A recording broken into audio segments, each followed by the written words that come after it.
नमस्कार, मैं doctor D Vichitra from Vichitra homeo and yoga clinic. अभी दो त्योहार आने वाले हैं। सबसे पहले आएगा रक्षाबंधन। तो मैं आपको ये बताना चाहता हूँ एग्जैक्टली रक्षाबंधन सब जानते हैं कैसे मनाया जाता है। बहन अपने भाई को राखी बांधती है और उस राखी बांधने के बाद वो ये एश्योरेंस देता है भाई कि मैं आपके किसी भी दुख में और सुख में साथ रहूंगा, आपकी रक्षा करूंगा और आपको सुरक्षा प्रदान करूंगा। और उसके जो बहन है उसका कुछ पैसे भी देने पड़ते हैं या उसको शगुन देना पड़ता है, जो हमारा एक प्रथा चल रही है। अब उससे थोड़ा आगे बढ़े, जो आजकल का माहौल है उसके हिसाब से मुझे लगता है कि रक्षाबंधन उसके साथ मनाना चाहिए जिससे आपको एग्जैक्टली सबसे ज्यादा इमीडिएट सुरक्षा और रक्षा मिल सकती है। यानी कि जैसे हस्बैंड और वाइफ को हस्बैंड को एक सूत्रधार में बांध लेना चाहिए, एक धागा बांधना चाहिए जिसको हम बोलते हैं संकल्प सूत्र, जिसको मैंने नाम दिया। जैसे ये बंधा हुआ है इस तरह से, है ना। तो ये जो सूत्र बंधे होते हैं इसका पर्पस होता है कि हम उसको, जैसे हस्बैंड को वाइफ को बांधना चाहिए, वाइफ को हस्बैंड को बांधना चाहिए। और उस सूत्र के बांधते समय हम एक शपथ लेनी चाहिए कि हम हमेशा साथ रहेंगे, दुख में और सुख में एक दूसरे की रक्षा करेंगे और आनंद लेंगे, सुख में दोनों बराबर। तो सबसे ज्यादा सेंसिटिव रिलेशन है वो है हस्बैंड वाइफ का। उसको मजबूत करने के लिए रक्षाबंधन का इस्तेमाल करें, दोनों बांधे एक दूसरे को।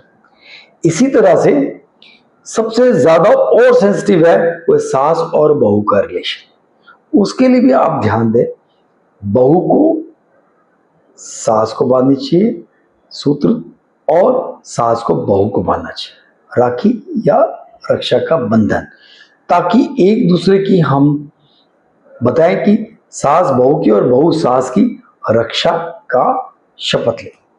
इसी तरह से सबसे और सेंसिटिव मामला होता है नंद और भावज का। नंदे जाती हैं, रक्षाबंधन मनाती है भाई के साथ, भाभी के साथ भी मनाती है। और सबसे ज्यादा जो सेंसिटिव है वो है ये रिश्ता जिसमें प्रॉब्लम्स आती, उस प्रॉब्लम को खत्म करने के लिए भाभी को नंद और नंद को भाभी को एक सुरक्षा सूत्र बांधना चाहिए ताकि हम और अच्छे से बंधें।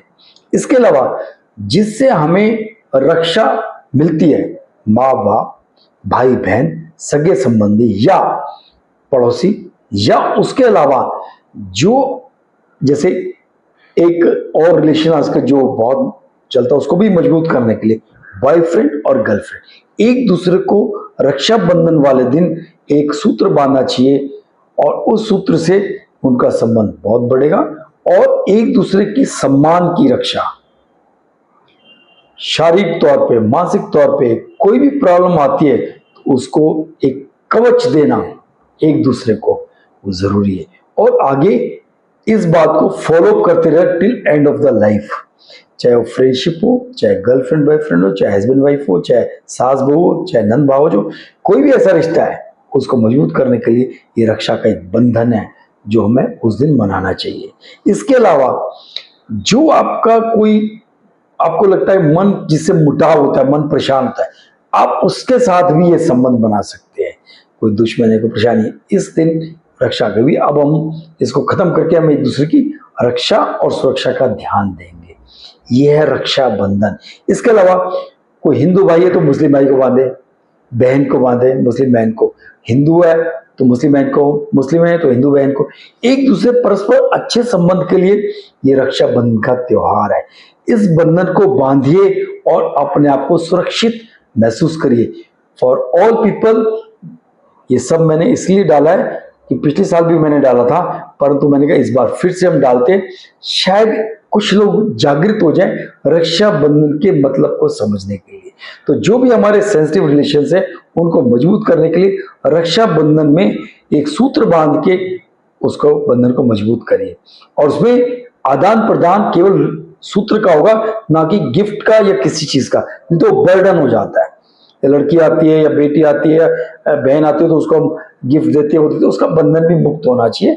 आप आइए, एंजॉय करिए, खाना खाइए, बैठ के आनंद लीजिए, उस आनंद की ओर डूबिए, ना कि इस रिचुअल्स में पड़े कि हमको कुछ देना है, कुछ लेना है। उससे फिर रिलेशंस में थोड़ी दिक्कत आती है। इन सबको दूर करते रक्षाबंधन को मनाइए और आनंद में डूबिए। धन्यवाद, नमस्कार।